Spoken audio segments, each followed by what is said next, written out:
Alex, first impressions.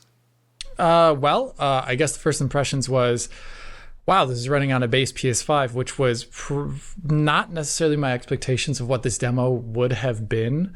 Initially, when we got wind about it beforehand, I was initially thinking it would be another PC demo because CD Projekt Red tends to demo all of their stuff on PC before release for all their games and keeps the consoles almost hidden to the very last second. But I think this implies a little bit that they, unlike titles of the past, where they've struggled at the end right before release to bring those console versions to a good level of quality, that they're now focusing on it right from the get-go. And that was shown out all throughout the demo, which was, running at 60 FPS.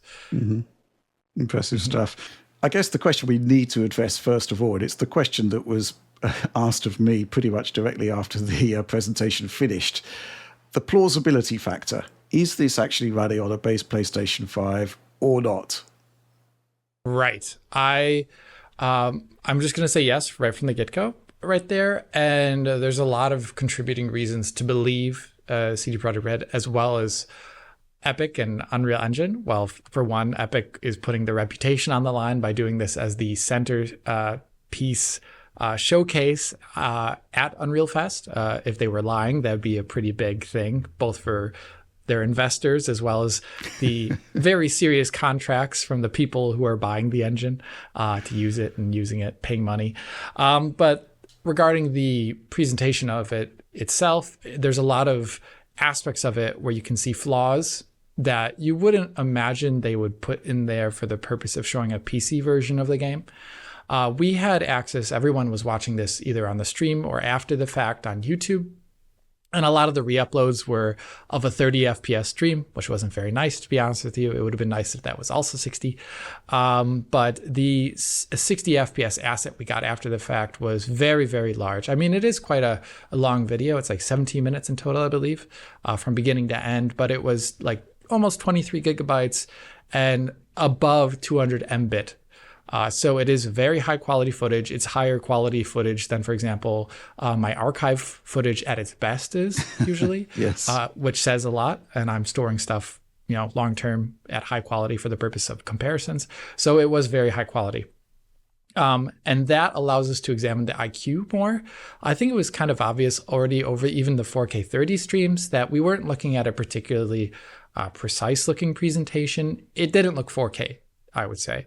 And then when you had the asset right in front of us in high quality, it kind of looks like what you'd see from a game that was targeting 1440p using upscaling, which, given the feature set that they're showing off here, makes a lot of sense. That would fall right in line with a lot of other current generation games that we've seen, like Alan Wake 2 or Avatar Frontiers of Pandora, or any of those games that have a 1440p 60 mode. And those tend to use upscaling.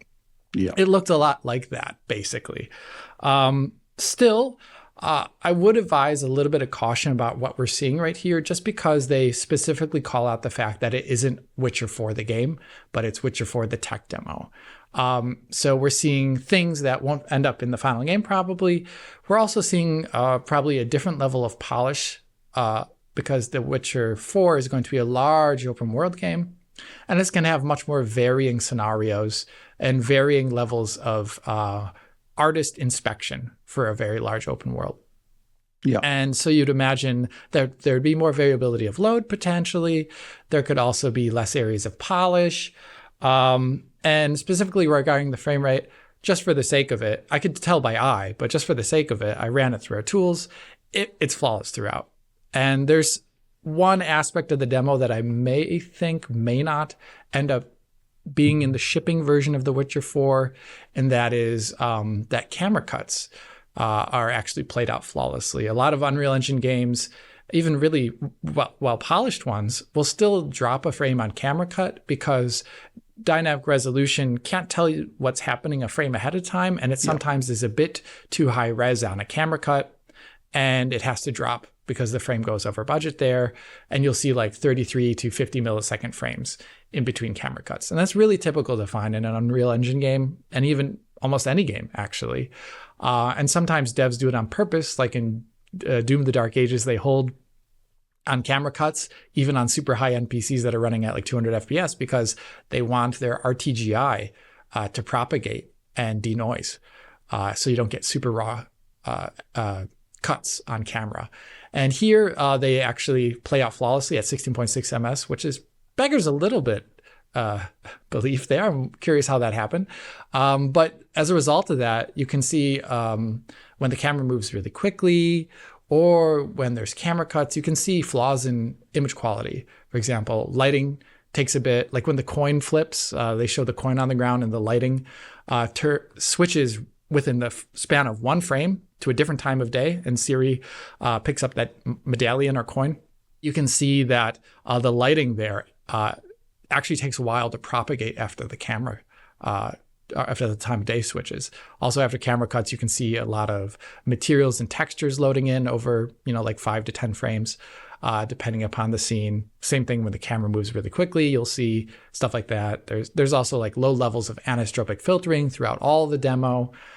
There's a lot of stuff that says to me, based upon like the image quality and image quality flaws, yeah, this is definitely running in real time, and they're demoing it on something that isn't top-end kit. And if they say it's a PS5, I definitely am going to believe them there. So unlike what a lot of people maybe were a bit more skeptical online, I think my eye could see through it, and it looked very realistic. Yeah. From my perspective, a couple of things. First of all, it's fine to point out these flaws simply because it kind of validates that this is the real deal, right? Which is something that people are bringing into doubt, which I think we're pretty happy that this is indeed running on a base PlayStation 5. And just the sort of general blurriness of it, the concept of running it at 60 frames per second means that necessarily there's going to need to be some kind of mitigation in place to make that happen. And running at a lower resolution, upscaling to 1440p kind of makes sense, right? For those that are sort of doubting, we really do think that, take them at their words, this does seem to be running on a base PlayStation 5 there. Of course, how it's all going to measure up to the final game remains to be seen. That's years off, right? Which I guess is why we've got that disclaimer in place that this is a demo, not the actual game.